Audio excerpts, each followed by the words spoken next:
I mean, there's so much to question if you really want to dig in. But just let's avoid the conspiracies and let's just look at the facts here.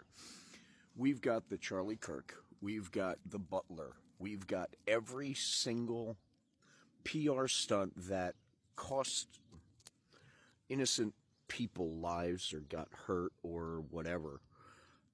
But the suspects were very, very convenient. It was someone that always fits the storyline of what they were fighting for. For instance, the Afghan guy that was pinned for this is someone with a storyline that ties Joe Biden, the Afghan pullout, and immigration and violence against military all in one shot. It was a very well-written Trump show plot twist. The fact of the matter is, this guy was on radar by the Trump administration as far back as April. From Washington ended up in D.C. with no real reason why. It's kind of like the trans roommate whose texts turn out to be totally made up and false and proven false, who never really materialized.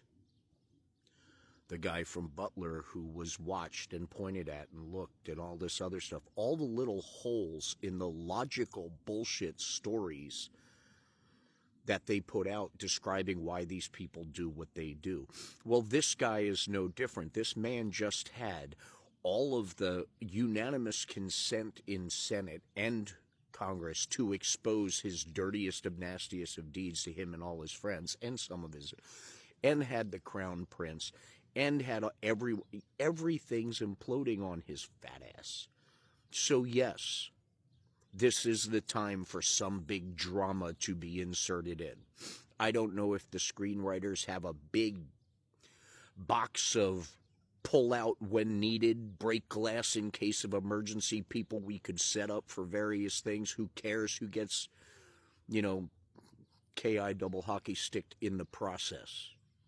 Because the point is to make the point and to stir the fear. And if they can successfully do that, they'll get those red-hatted hangers on to keep hanging on and believing, because Big Daddy Trump knows what he's doing. Well, we know better. And he's exposed himself so freaking much, pardon the expression with such a piece of crap. But he's shown his true colors so much that even the Republicans are looking twice. And that, my friends, on the logical side of the aisle, is something we've been waiting for an awful long time. So let's just see how this bullshit story rolls out. And what I mean by that is let's follow the pattern. They named him an immigrant. They named someone from Afghanistan. They pushed for Biden. They're going to try to go everywhere from seeing what criminal things they could try and pull out of their asses against Biden and anyone else in relative to Afghanistan. They're going to try every stick. Why? Because the stuff that's happening to him is getting worse. So yeah, 500 more military to what? Pick up trash in Washington, D.C.? We got to focus on the big picture because it's almost game time.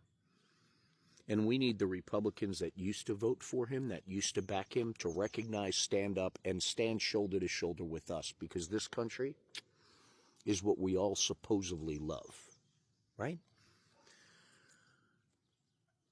Appreciate the fact the flags are coming down and the hats are coming off. Appreciate the fact that the pain that's been caused by this asshole that we've seen coming this whole time is finally being recognized by his sheeple.